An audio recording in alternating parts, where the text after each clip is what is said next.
I think it's so amazing. Well, thanks a lot. It's definitely been it's come a long way since we first started out. So you know what? It's one of those things that you just kind of continue to evolve over the years. And fortunately, we get a ton of great feedback from our designers, so it helps us out. It's amazing. All right, it looks like we are officially live here. So, hello, everybody. Thank you so much for joining us today. Before we get kickstarted for our live session today, I just want to do a quick tech check. So, if you are currently watching, can you just let us know if you can see us and if you can hear us? Just go ahead and type yes into the chat.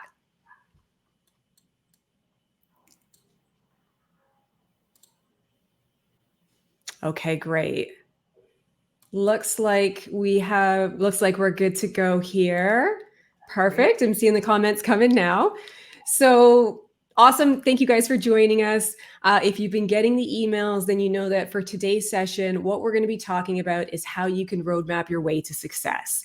And I'm actually really excited to do this topic today because I think that as business owners, and I count myself in that, it's very, very easy for us to just want to put our heads down and to just focus on what we got to take care of for the day. And we're just trying to make it to the end of the day and then wake up the next morning and do the exact same thing.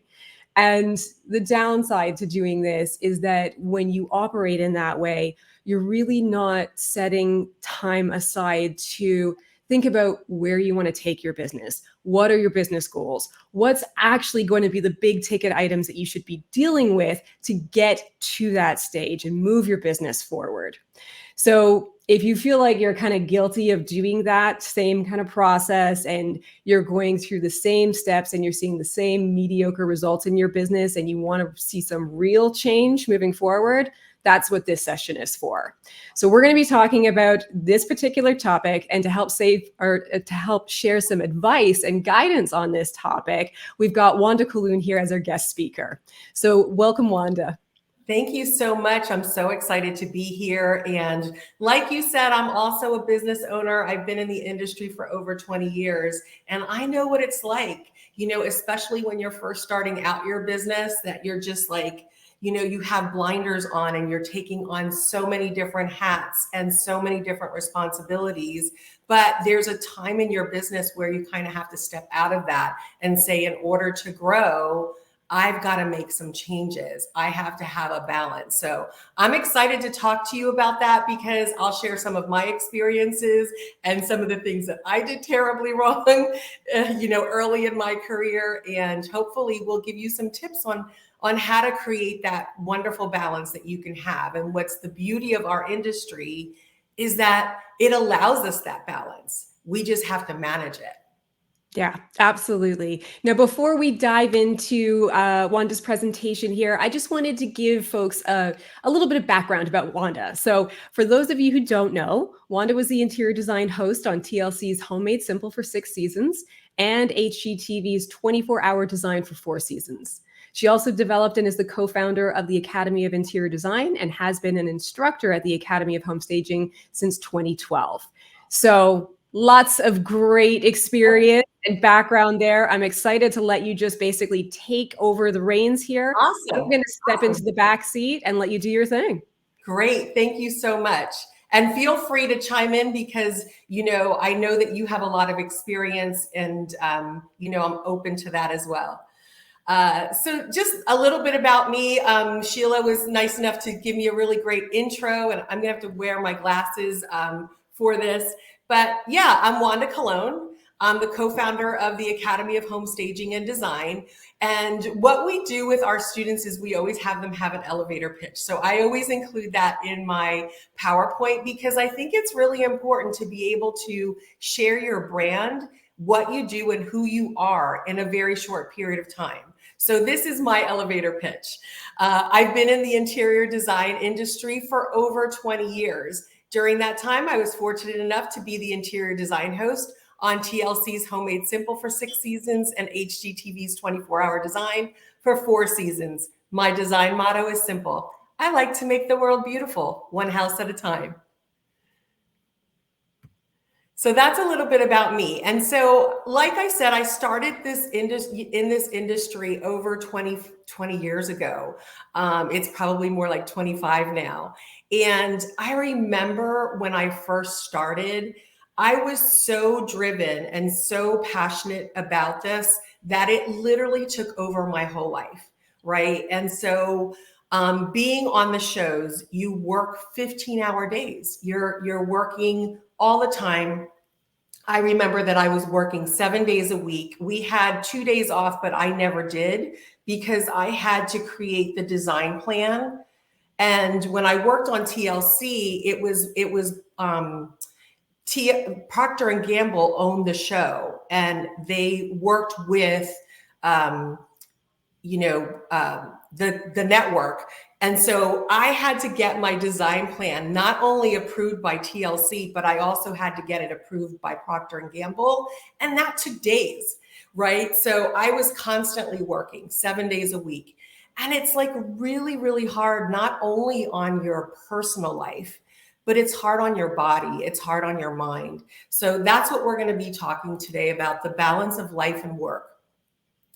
And we're going to really ask ourselves some important questions, like what is the amount of time you spend doing your job versus the amount of time you spend with loved ones or pursuing personal interests, family time, hobbies.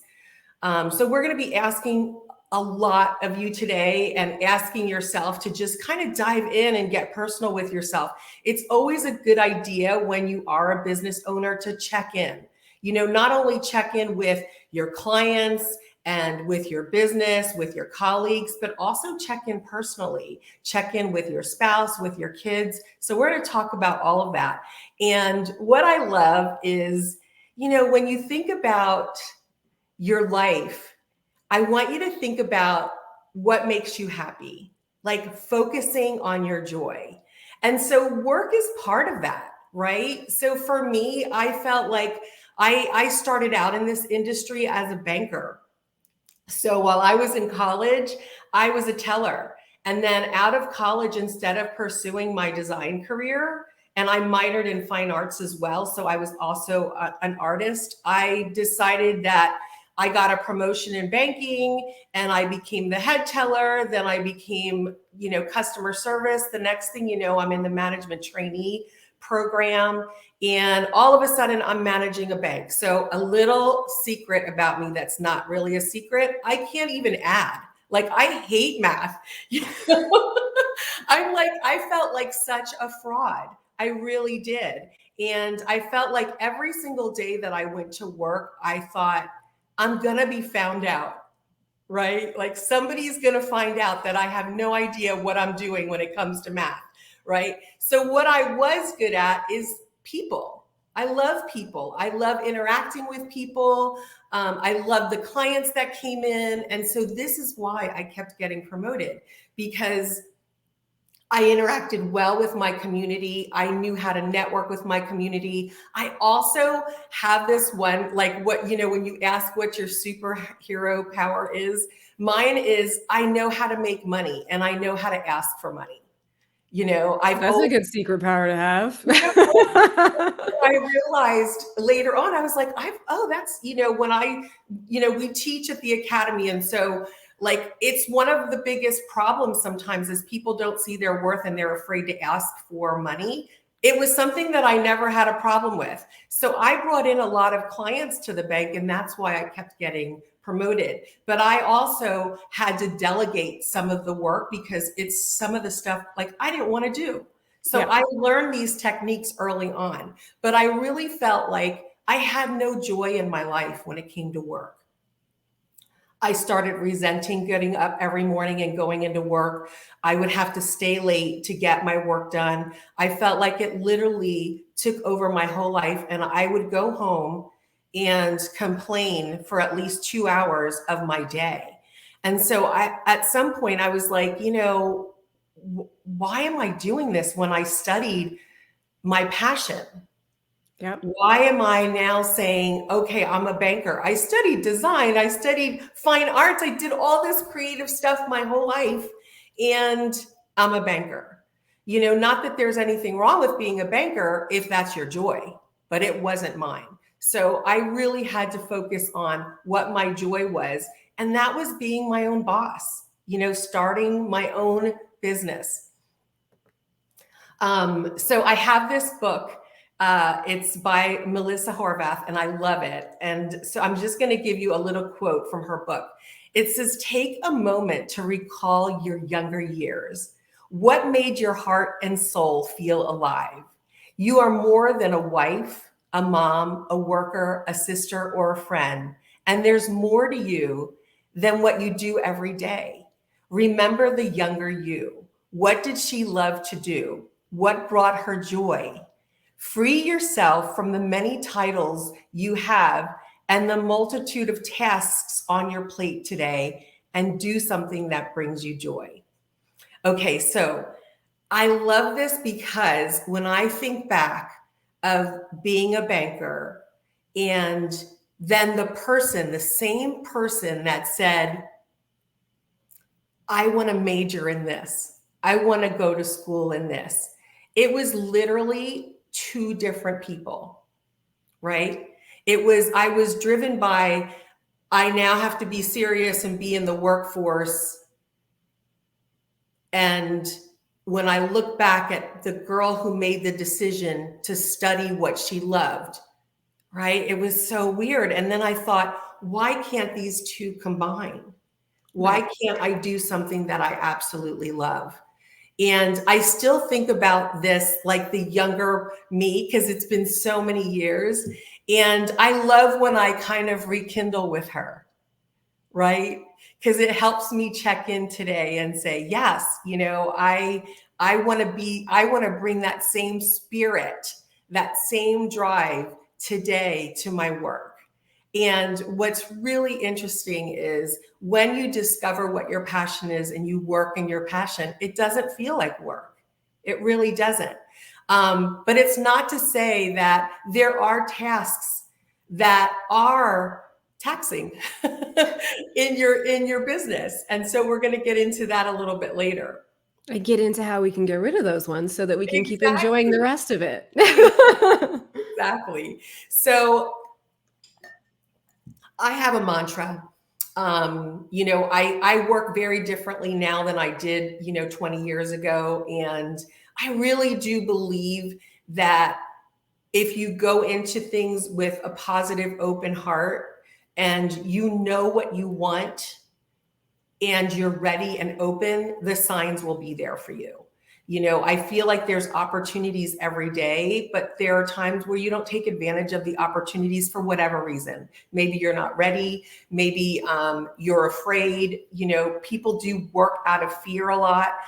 So this is my mantra that every year I change it. And this is my mantra this year. Universe, I'm open and ready for you to start conspiring in my favor to make my dreams come true. And I request for a clear sign in my reality to come to me today.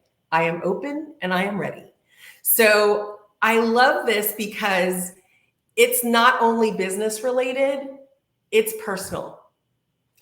So I felt like this mantra, because I always say that I'm the Cher of design. You know how Cher has had to evolve in her career. She just reinvents herself like every few years, and I love that about her. So I feel like that's kind of the same in your life. When you're first young, you take on any job. Then you have a family and things change. You have to evolve. So I wanted to pick a mantra that is not just business related, but I feel like it's also speaks for your personal life as well. I also think that it's a great point too, because you're talking about, constantly having to evolve and change. And even for myself, I went to school for fine arts. And I was all into doing portraits of people and pets and photography and this and that. And it was fine. It was enjoyable. It was kind of the one thing that I was good at as a teen. And I thought, okay, I'll just continue to pursue this, see how far I can take this. And then same thing happens. You get out of school and you're like, I'm supposed to get a job and take care of myself and be able to afford my bills and my rent and everything else. So, okay, I'll jump into graphic design, still in the arts realm, still okay. So tap into that. And then I'm doing that for a little while, and the way I ended up getting into Oleo Board was that my boyfriend at the time had created a web design business. It started to take off. He was feeling too swamped with it. So I was like, okay, I'm going to quit my graphic design job and I'm going to join this and we're going to run this business together. So then it gets into web design. And I'm like, how did I get to web design? I hate computers. Why am I even like, how did I get here? This is insane. But even that started to kind of propel me into a different direction for building online tools.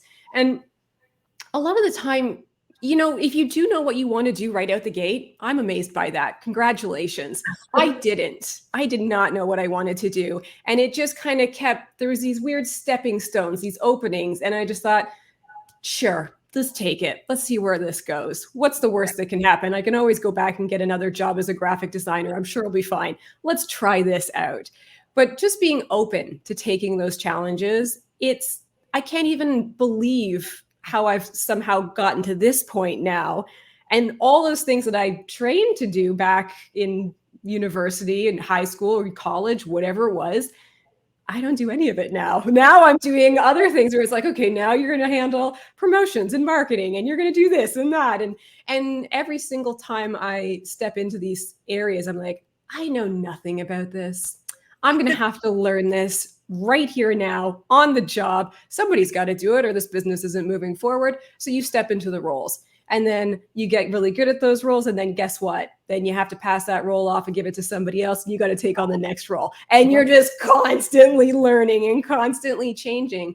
But that's what business is. And business is. It's a case where you just start building yourself up with all these extra skills. And when you get really good at one, sometimes you pass that off and give it to somebody else on the team to handle, and you step into the next role. Sometimes reluctantly, right? Sometimes very reluctantly sometimes, but it is what it is. And then you gain another skill. And if you are open to just saying, I'm gonna do this, I'm gonna test this out.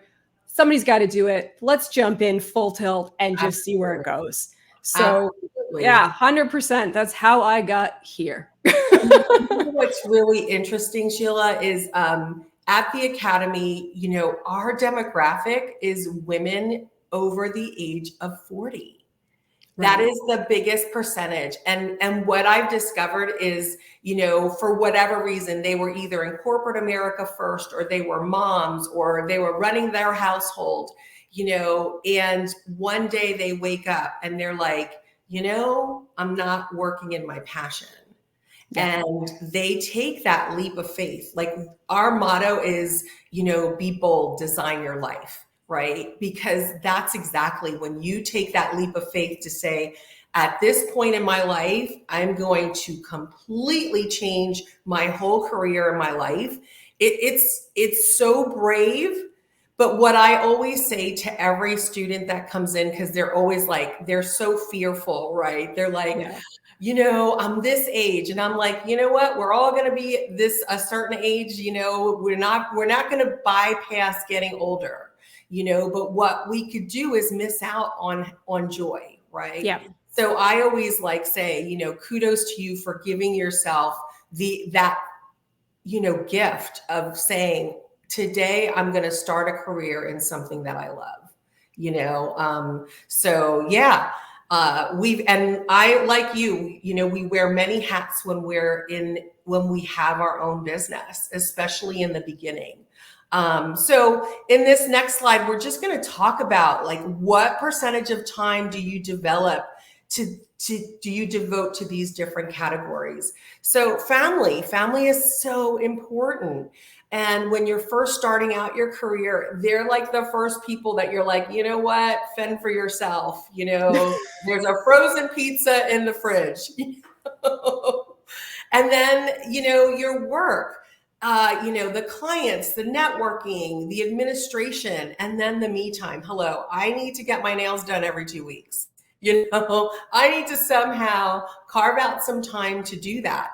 And so we're going to talk a little bit about, how do we figure out what we need to do and what we should delegate. From early on, I said earlier, when I was a banker, I knew that I had to delegate the math part of my job. and as a bank manager, I was also responsible for loans. And so the really great thing is I really got along well with people. So I knew that my loan rep was going to look over all of my paperwork. My CSR was amazing and she was so good with numbers. She became my best friend, Right. and I was like, you're going to help me with this. Right. And so it's really that. And it allowed me to do what I love in my job. Right. I loved going out and meeting people. Just like in Homemade Simple, when I was on that show, we traveled so much. We traveled all across the country. And what I realized is 6 months into it, I had slept in my own bed 10 nights in 6 months, and they weren't consecutive, right? So I'm traveling all over. It's impossible on relationships. Impossible. When I came back, I was no longer in a relationship. How could I be? I was gone for 6 months. I saw this person for 10 days out of those 6 months. And those 10 days, I didn't really want date night. I wanted to be in my pajamas. Right. And so it is kind of figuring out, like, what do I devote to this, and this? And sometimes it can be hard, especially when you're starting out. So focusing on your business. You want to ask yourself, what is working in your business? Make a list. This can be a service, an activity, or marketing idea that generates revenue. But then you'll also need to ask yourself, what's not, what do you love doing when it comes to your business? And what do you not enjoy doing? Is it time to resource, to outsource, to hire, to use all of your resources? And when I was on the show, especially in the beginning, I wanted to do everything. I had to come up with the ideas. I had to come up with the prototypes.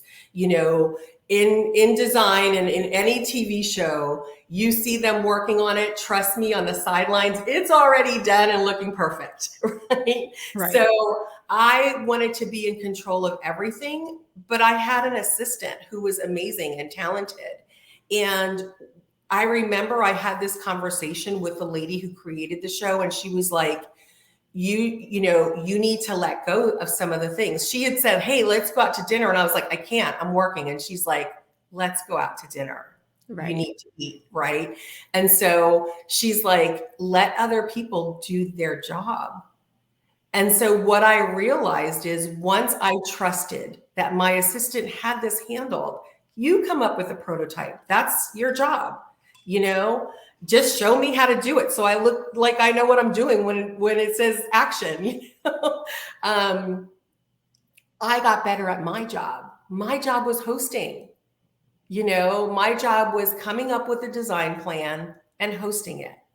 I didn't have to be the one to sew everything, to hammer everything, to put things together. I didn't need to do that. And once I let go of that, it really changed my whole outlook on hosting and being on TV. And it also gave me some time off. So sometimes it's just kind of letting yourself give that away to somebody. I was happy to give the math away because I knew I never wanted to learn that. But when it came to, all of the things on the show, I felt like if I didn't do it, I was going to look bad. Yeah. It's not me answering the phone. I'm the owner of the company. If it's not me, they're going to be disappointed. If I'm not the one showing up at your house for everything, you're going to be disappointed.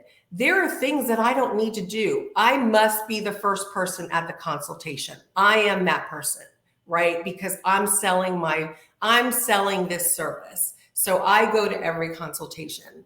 But in staging, I don't go to the destaging. Why would I do that?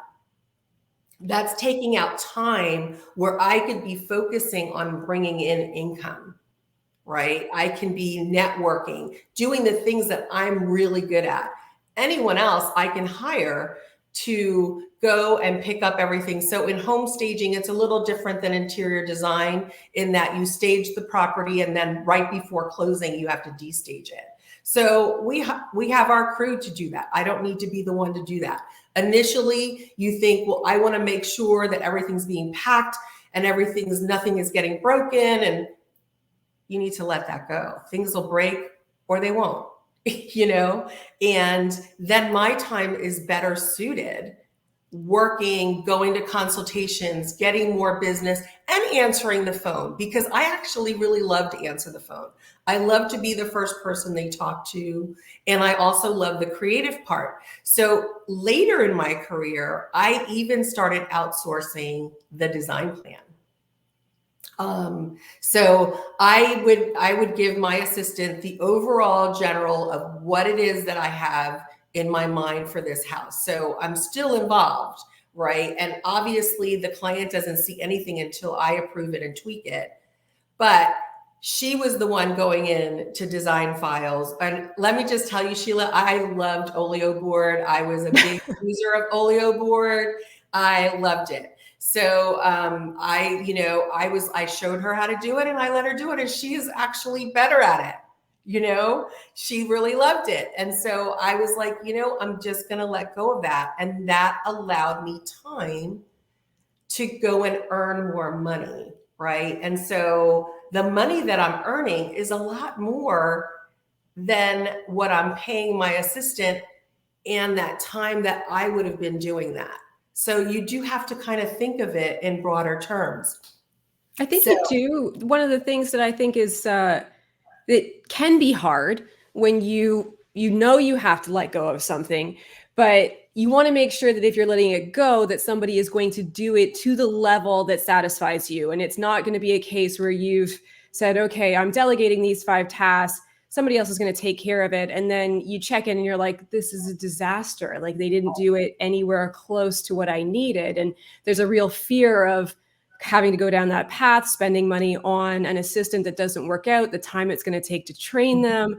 So just kind of touching, just kind of is a learning curve, right? There's a learning curve. And what I always say is when you hire someone, it is really an extension of you. You need to hire someone that is like-minded, someone who's responsible. So it's not that it's easy, but it's important.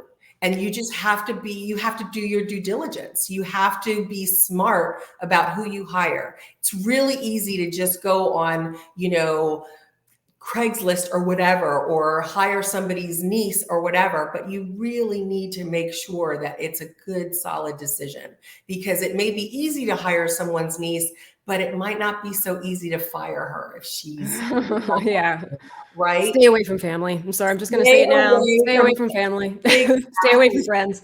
Exactly. Because that's happened. That's one of the things that I would, if it's cool, I would add that some things that we've found that have worked for us, because as we've been kind of building out Design Files and growing the team, we've had to delegate more and more and more jobs. Couple of ways that we found that this was easier to do was, one, if you've got a repetitive task that you don't want to do anymore, one of the things that makes it really easy to hand off is if you take a video of yourself doing the task. So you can literally record your screen, do all the steps that it takes you to complete that task in the way that you want it done, have that recording, and now you can give it over to somebody and then they can watch it and they can see exactly how you want that taken care of.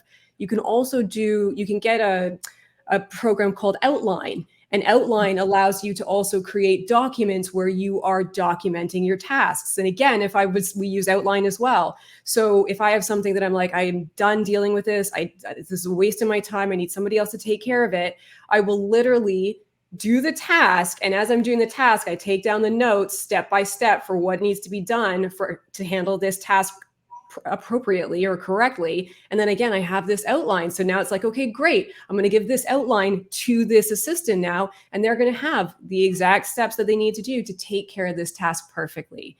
So if you're stuck in a situation where you're like, I know I need to give this up, but I really don't want to spend hours and hours training somebody, and I want to make sure that this is done right and not getting messed up, that's two easy ways that you can set yourself up to make sure that your assistant is successful and they have all the information they need to get the job done the way you want. It's really so smart. And you're so good at it because I've watched your tutorials and you're so good at that. I think that's so important. Yeah, I think that's such a great tip. I really do. And so in business, we ask ourselves, like, how do we get organized? And sometimes it feels like what Sheila just said, creating a video, you're like, oh, you know, your mind might explode. Like, how am I going to do that? If you take that time to do it, it will save you so much time later. So much time. So it's a good segue into this Eisenhower box. I absolutely love this.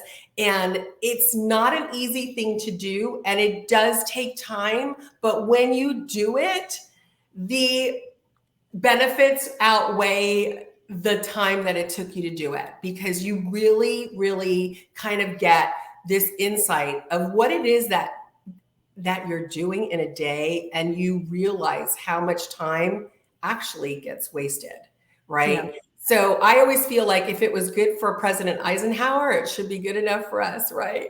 So this is actually a concept that he developed to help prioritize when he was president. And I just think it's kind of brilliant.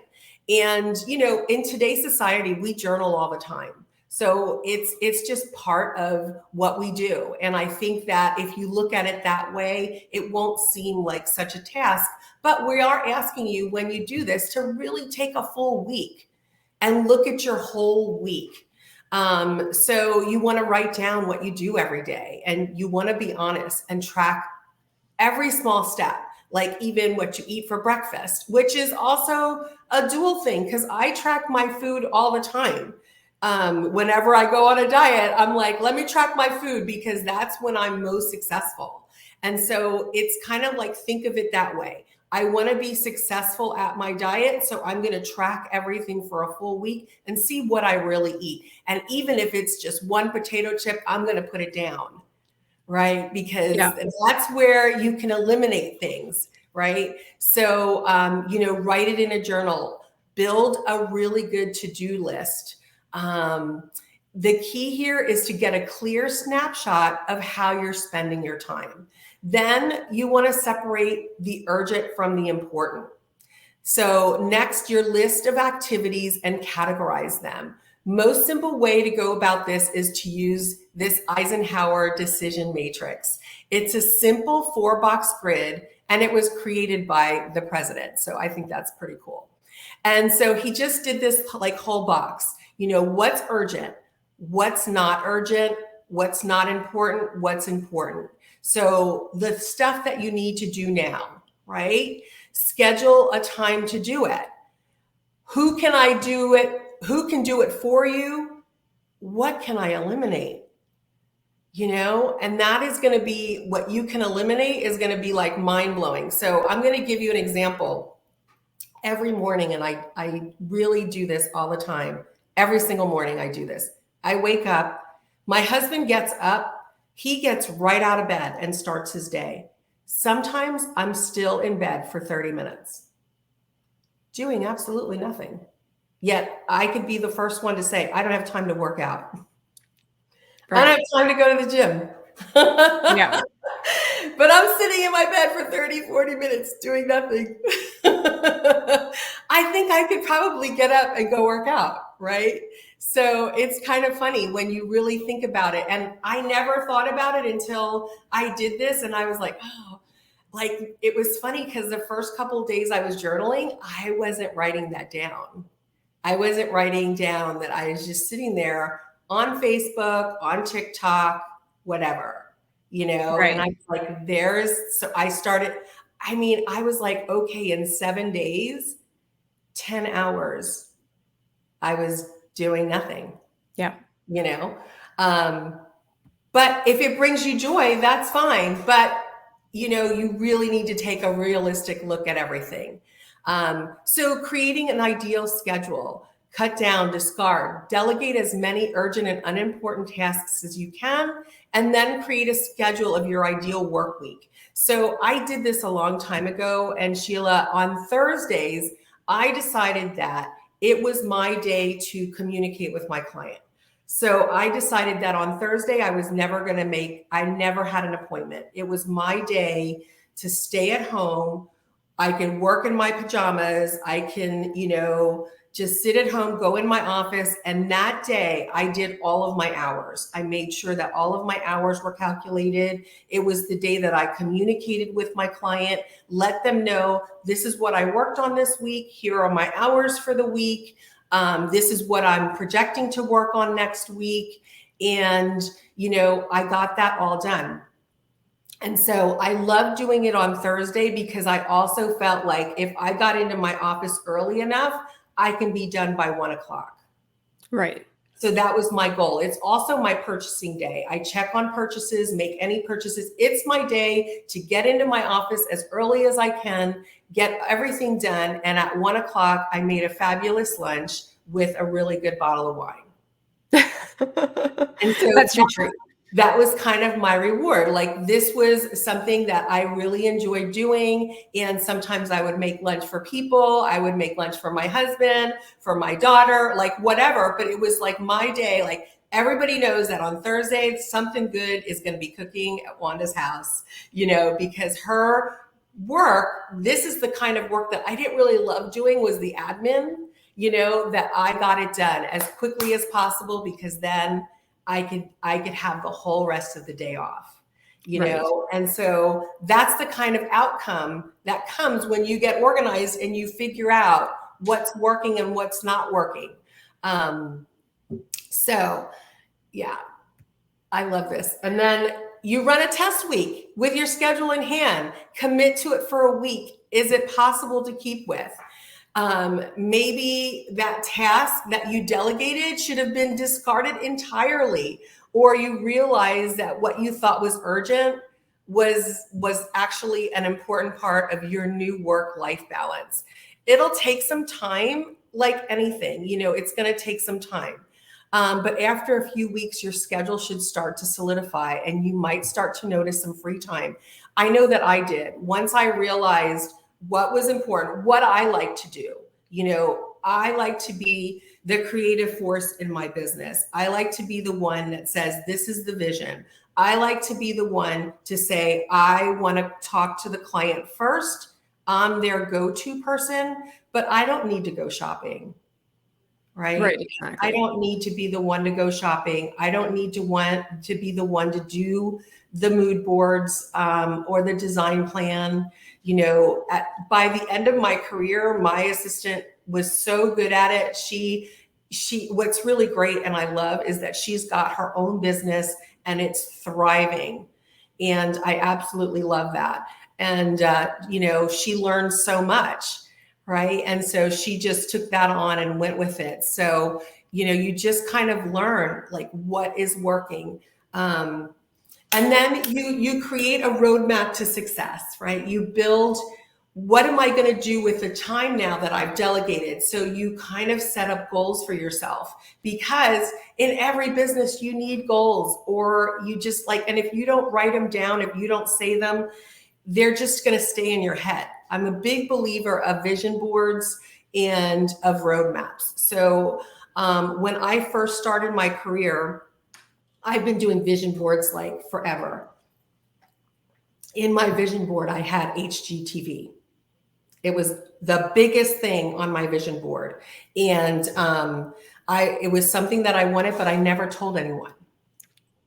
It was just my little secret, right? Right. And then finally, one day I was like, how am I ever going to do this if the world doesn't even know that this is what I want to do?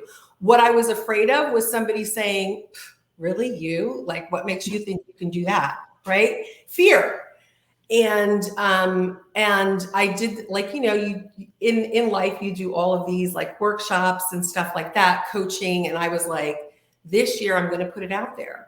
And I was doing this workshop, and I went up to the front, and the facilitator said, well, what is it that you want to do? And I was like, well, he's like, no, what do you want to do? Like what? And I said, well, I want to be like a famous designer, like a famous interior designer. And he's like how? And I said, well, I want to be on HGTV. And he's like, when?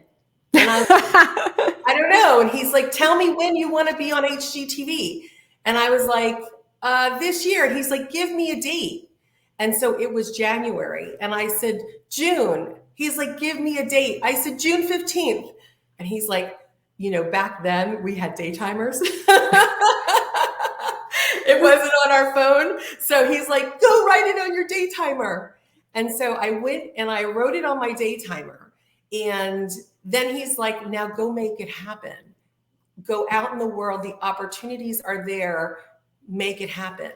Right. And so it was bizarre because like a week later, I went into the elevator and I'm Puerto Rican. So I'm talking Spanish to my mom.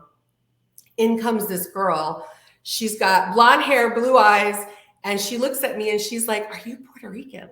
And I was like, yeah. She's like, so am I. And I was like, oh, cool. And I was like, Mom, I'll call you later. Right. And so we started talking and she was a manager for someone that was on HGTV. Cool. Right.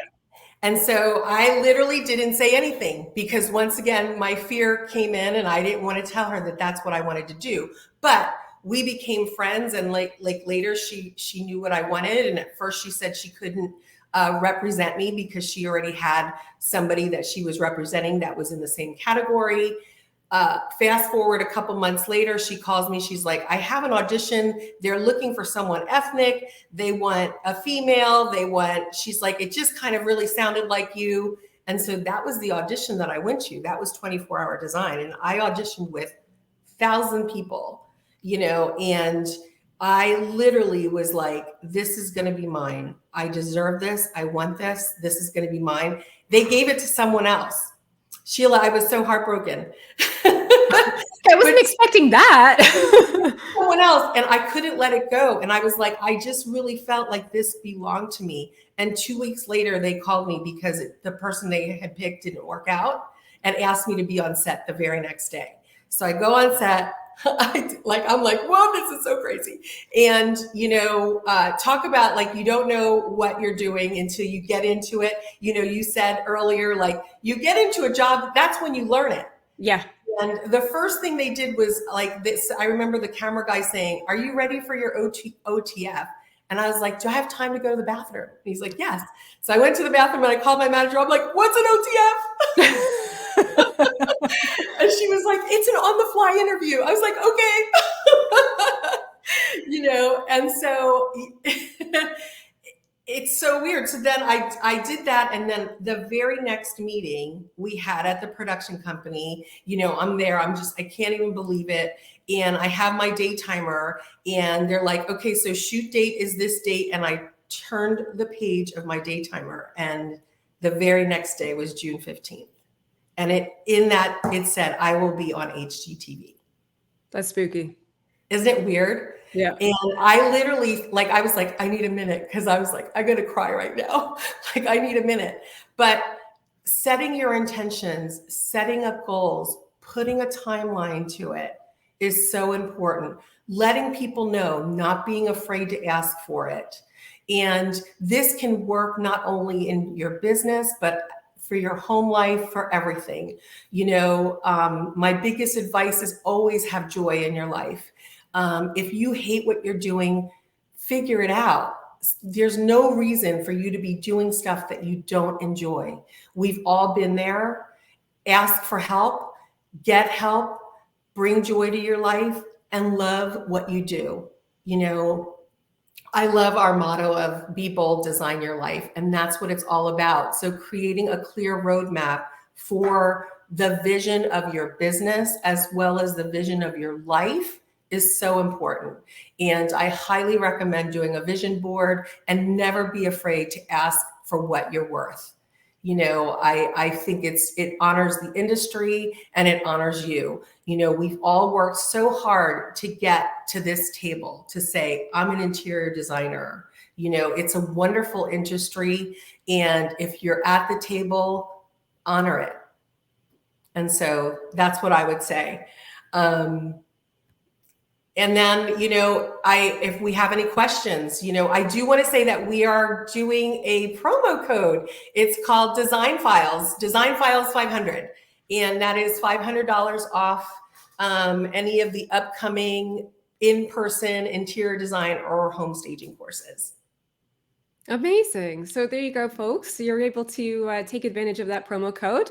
I think we will jump over into the live chat, just see if there's any questions that we can answer.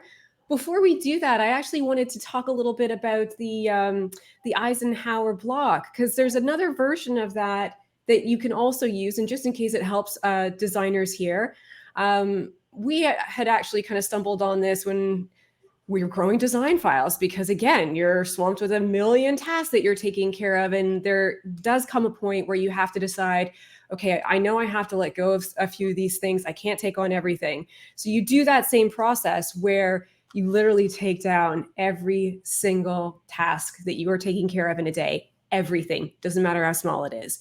And then you start breaking those tasks down into, is this a $10 task? Is this a $50 task? Is this a $100 task? Is this a $1,000 task?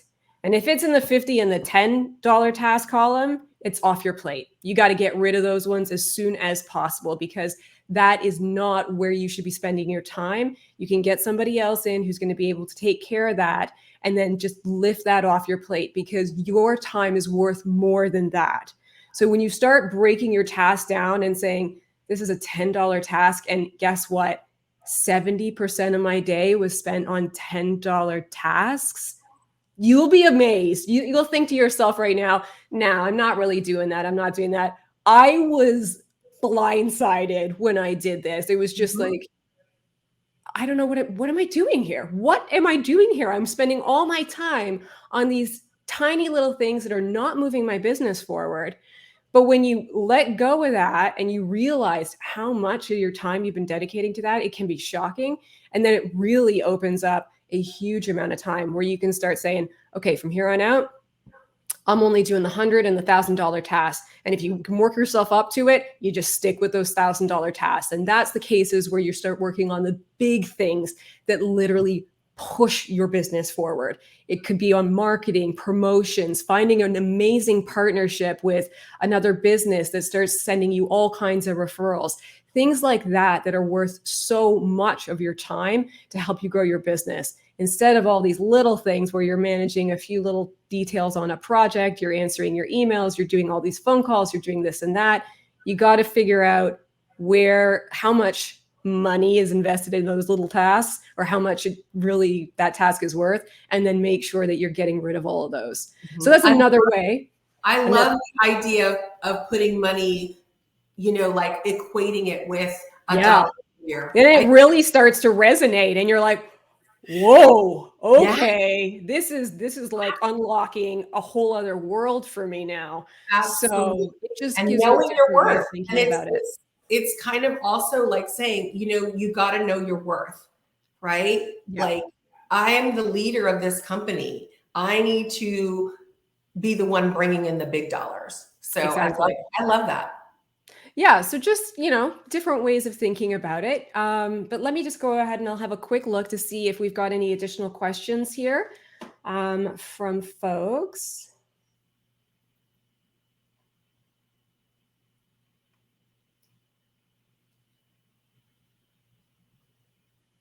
I'm just having a quick look through. If anybody does have any questions that you do want to ask, feel free to add it to the chat right now. We've got a few minutes, so we're happy to answer that. And then while I let the chat do that, let's maybe just have like a quick kind of conversation about different ways that people can kind of figure out how they're going to start delegating things, start figuring out what their goals are in life, and how to make that happen. So big concerns that I would say a lot of designers deal with, or just a lot of business owners on a whole deal with, is that one, if they are dealing with a business where they are the person, solopreneur, they're managing it all, what are easy ways that they can start thinking about delegating tasks out to others, knowing that there is always going to be that fear that, can I afford this person, first and foremost? Right. Am I going to get my money's worth out of them? Are they going to be able to handle the tasks that I need them to be able to handle and do it to the level that I want them to do it at? So I think that always comes into play whenever you're looking to hire somebody. And sometimes it can feel like good help is hard to find. Sometimes you luck out and you get an awesome person, but there's got to be like certain things that people can do to make sure that it works smoothly. You know what? It's the hardest thing to do the very first couple of times.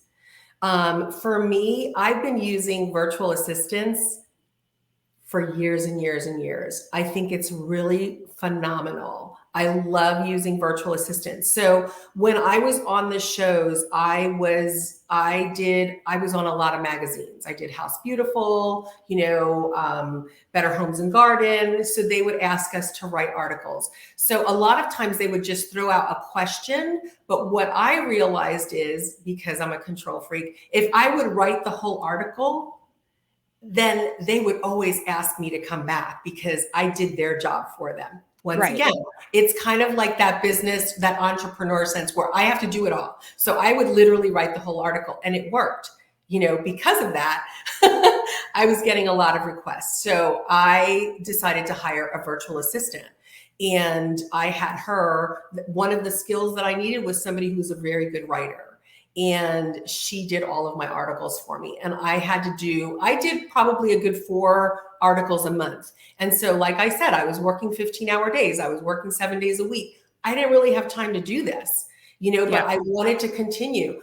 And I think it's like anything. The first time you do it, it's hard. But when you see the benefits, it becomes easier. When you see that you have delegated something that you can easily delegate, that somebody else can do, it's that $50 job, right? And you've now made thousands of dollars in place of that time, it becomes a lot easier. And that's how you have to look at it. And like I said earlier, you really need to value your worth and be smart about who you're choosing. And, it happens to all of us. You're going to hire someone that's not going to work out. That's part of life. That's part of being a business owner. It's going to happen, and that's okay, because now you're going to ask better questions. Now you're going to interview better people. And maybe that means, instead of $20 an hour, I'm going to have to open up the pool for $25 an hour. You know what I mean? So those are kind of things that will help you get through. But once you start doing it and you find the success in it, it becomes easier. Yeah, absolutely. Another thing that I think that we've also been kind of testing out a little bit, it's just, I'm always on I'm going to say that I'm always on the hunt for it, but really, if I'm being totally honest with myself, it's Cole who's always on the hunt for better ways that we can streamline our workflow. I can tend to get a little bit stuck in my ways, and thank God I've got an awesome partner who does force change. But another great thing that he had spotted for delegating tasks and making it easier on you to give up that task is the 10-80-10 split. So if you've got a task where you would love to be able to give it off, you don't want to have to basically do the whole thing, but you're kind of worried about, giving it up altogether without giving a little advice on it. The goal then would be to break the task up into a 10-80-10 split, where you spend 10% of the time creating a rough outline to help whoever is going to take over this task understand how they're going to manage it, what they need to do, how you want it completed. They do the 80% of the work, and you come back in at the bottom 10% to review everything and make sure that it is done the way that you want it. Right. So there's I love being able to figure out just techniques, just strategies that you can use to make delegating easier. Mm-hmm. So whether it's a case where you're first figuring out, I got to divide up all my tasks and I got to understand what these tasks are worth. And I did see a comment come into the chat saying, okay, how do you determine how much a task is worth? So really what you're looking at there is you're trying to determine, is this something that's worth the time of the head of the company? Is this something that could be delegated out to an assistant? Is this something that you need a more experienced manager to manage? So you're really just kind of figuring out, if I break my task down and I say, I'm just going to apply a dollar amount to it. It doesn't matter what the dollar amount is, to be quite frank with you. It's just, is it $10? Is it $50? Is it $100? Is it $1,000? If it's $50 or $10, you officially should stop doing that or find somebody who can take that task over for you. If it's something that's $100 or $1,000, there's probably still going to be a number of $100 tasks in there that you can manage. And maybe that's something that you slowly kind of gravitate away from, and then you start only taking care of your $1,000 tasks. The main goal behind this is just to say to yourself, I'm going to record everything. And if I find that 70% of my day is on $10 tasks or $50 tasks, I'm not running my business properly. In fact, I'm dramatically holding it back. So I've got to remove all of that and delegate it out. So you just want to think about it in that manner. But once you've done that, you can start figuring out how you're going to delegate it. So maybe it is a case where you're recording yourself doing that task so that you can hand it off, and you know that somebody's going to see exactly how you want it done. You can create an outline. If you prefer to do outlines and you don't want to be on video, you can just write it out. But when you're writing out your task, do it as you are writing out the task, because then you can make sure you're hitting every single step. And then you'll know when you hand it off, somebody's going to be able to do it. And if you don't want to, go ahead. I like what you said too. At the end of the day, you're still going to look it over. It's nothing's going to get done without you looking it over, Yeah. So yeah. Yeah. The 80 or the 10, 80, 10 is another, it's just another strategy that you can use. So it's like, I got to give this off. I'm going to spend 10% of the time on this, create the shell of it, make sure I've got all my points out, give that off to somebody else. They do the meat of it. And then you come back in and you do the final review. But there's just different ways that you can start if you're worried about delegating and you're struggling with it, because you might be a little bit of a control freak. I'm a control freak. I don't really, it's not a bad thing. It's not a bad thing. If you're in this position, you're probably a bit of a control freak. Absolutely. But at some point, we've got to give it up. We've got to give it up, and we got to be okay with that. If we're stressing out about that, maybe some of those strategies can help you just get over that hurdle and move on with getting somebody else who can come in and take it over. Okay, let's see if we've got any extra questions here. There is a question saying, is there a company that you would recommend for a virtual assistant? So do you have a particular company you go to? We do have a company. I don't know the name of it because I've delegated that task. All right, maybe we'll figure that one out and follow up in the chat. We can absolutely. I'll send that information. I know that we go through a company, and what's really great is if it doesn't work out, they're the ones who let them go, and it's a really great company. Tammy is texting me; she might have the name of it. She's the one who handles that for us, but it's really kind of awesome. And we've had the last virtual assistant that we've had her for over a year, and she's phenomenal. So she does a lot of stuff. So it's really great. But you can look it up. You can Google too online and find some really good virtual assistants. When I had one before, it was actually a friend of mine who was using her. And so what's really great, because somebody said something about when you don't have the means, you can share virtual assistants. So you don't have to hire them for 40 hours a week. Great point.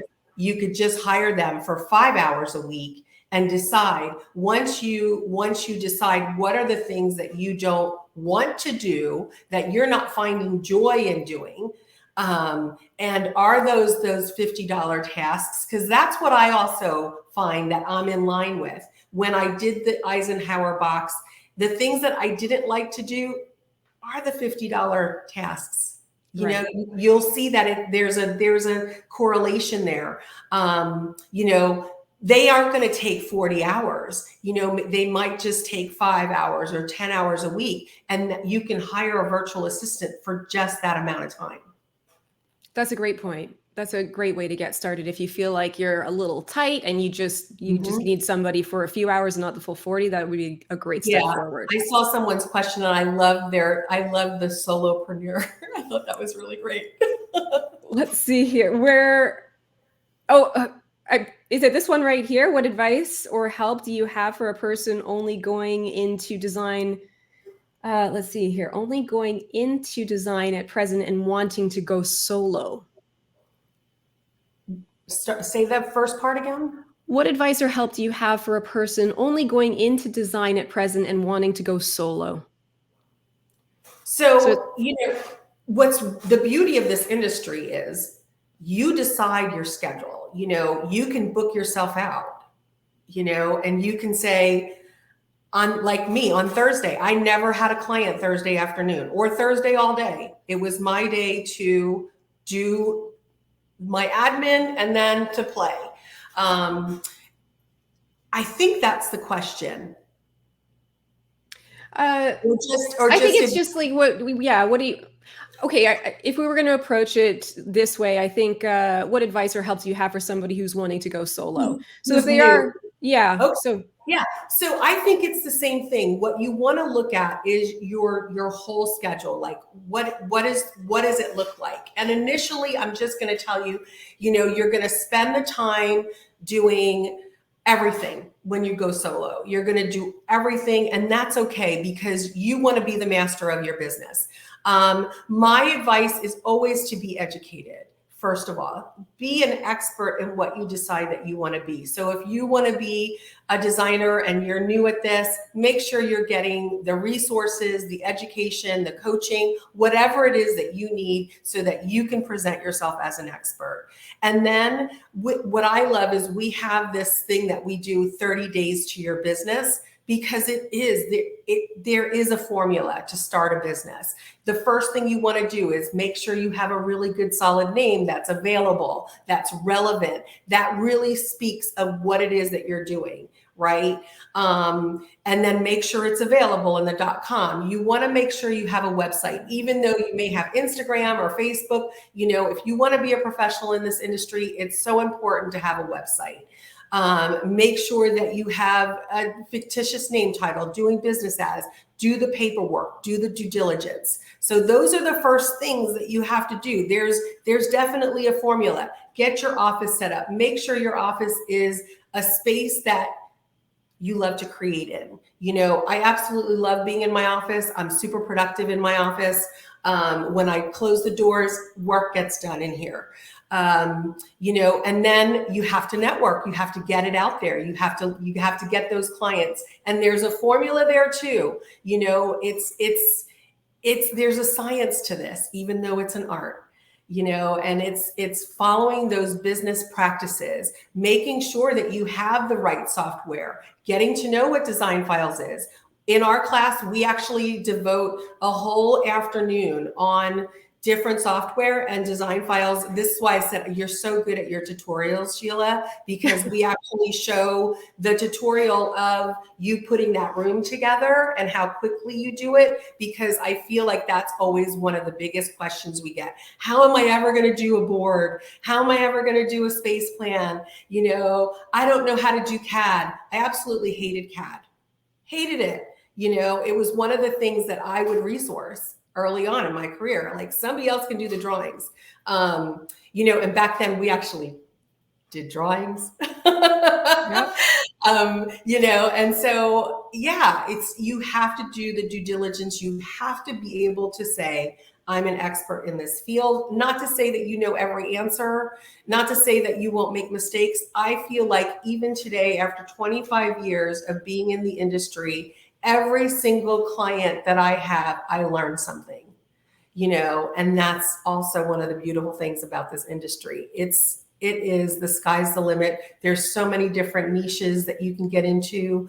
I'm so fortunate that I teach this, so I'm part of the journey of our students. We also have like a coaching program, so I get to be involved in their first clients. So it's like so amazing. And I see the creativity that is coming into this industry with all of our new students.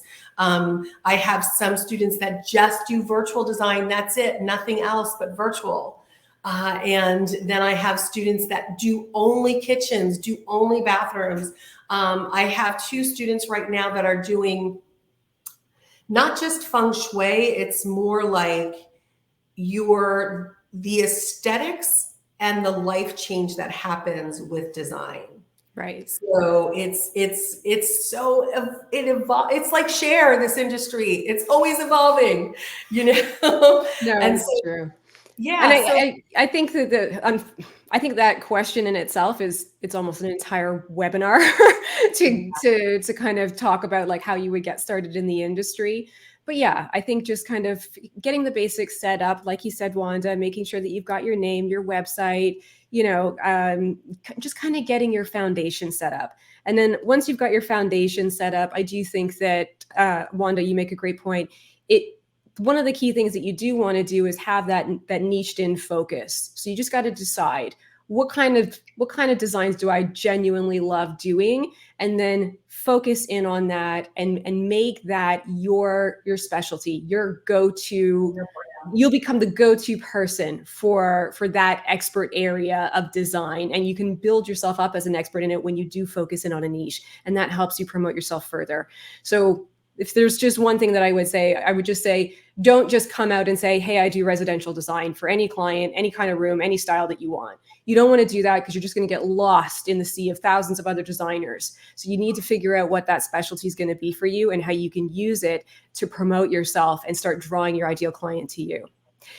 But let's see if we've got any additional questions here. I think we're kind of wrapping it up. So yeah, I think that about wraps it up. I'm not seeing any additional questions. Is there anything else that you wanted to touch on before we close this out, Wanda? no, but feel free to reach out to me if you have any additional questions. If you're interested in becoming a home stager or an interior designer, reach out to us as well. Give us a call, the Academy of Home Staging and Design. Make sure that when you do, you mention this event, and we will give you $500 off. Okay, great. I did get one final question. Is it cool if I just throw that one at you? Yeah. Okay, cool. So quick question. How much of our gross income should we spend on employees? Is there a percentage or a rule of thumb to work with? Oh, that's a really good question. I think, I don't know what the exact percentage is. I think it's really personal for everyone. You have to know, we do this exercise and everyone is different. How much money do you need to make in a month?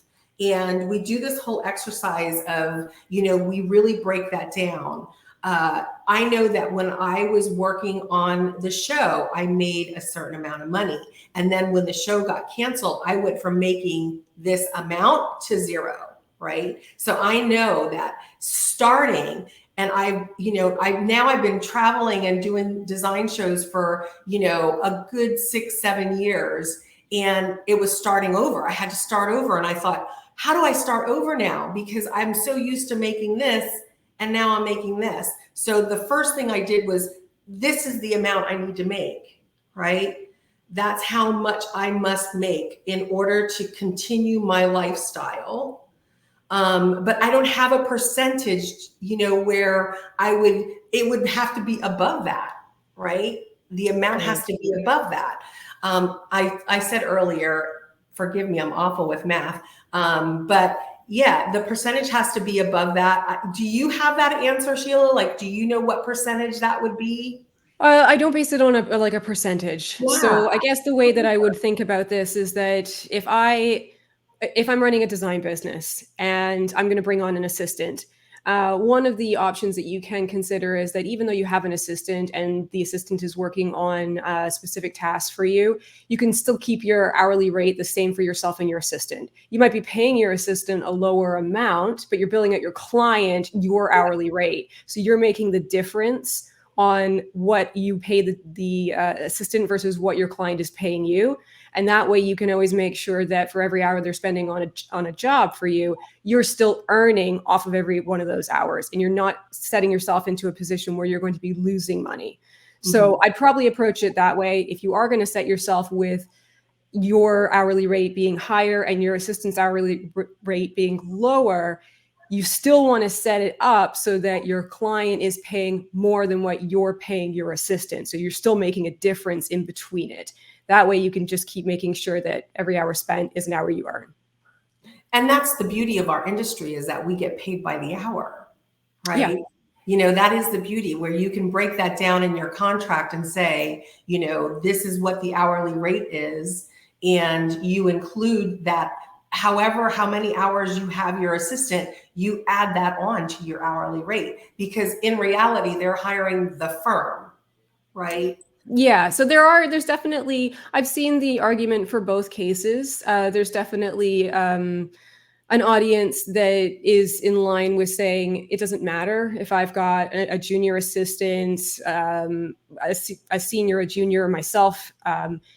Every hour that is spent is the same hourly rate, because you are hiring the firm's expertise. Mm-hmm. And then you, of course, are setting your own rates for your junior, your senior team members. And then I've also seen design firms who prefer to have the different hourly rates. And it comes down to whatever it is that you want to do and how you want to set up your business. Mm-hmm. But your goal is always going to be to make sure that whatever these assistants are spending, however many hours they're spending on the project, that you're also earning off of every hour that they're putting in as well. So it's not a case where your client is just paying the exact rate that you're paying your assistant. You're making sure that it's higher and you're earning the difference. Right. And if you do charge, like, again, another case here, if you don't do hourly and maybe you do have a flat rate. So for instance, maybe you do flat rate for your design stage, and then you break it into hourly when you start to manage the actual project. When you're dealing with contractors or dealing with, managing the orders of products, because that's difficult to really put a flat rate to. Again, whatever that flat rate is, you're just going to have to spend some time to do a little bit of figure out the parameters there. And if you've done enough projects, you'll know that it typically takes 8 hours to do this lump sum of work. And that's what we're billing for this flat rate design fee. And again, you just do the math to make sure that you're always earning a little on every hour that your client or your assistant is spending. Mm-hmm. At least that's how I would approach it. So I'm sure there's other tactics. And if anybody else has them, feel free to throw it into the chat. This is what this open discussion is all about. But yeah. Okay, so I think what we'll do is we're going to end it there. Wanda, thank you so much for joining us today. It was awesome talking to you. So fun. Thank you so much. And honestly, from Oleo board to Design Files, I've been following you all of these years, and I'm so impressed with what you do. Thank you so much. I appreciate it. All right. It's been a long slog, but it's been a good one, to be honest. Talk to you soon. All right. Bye-bye. Bye.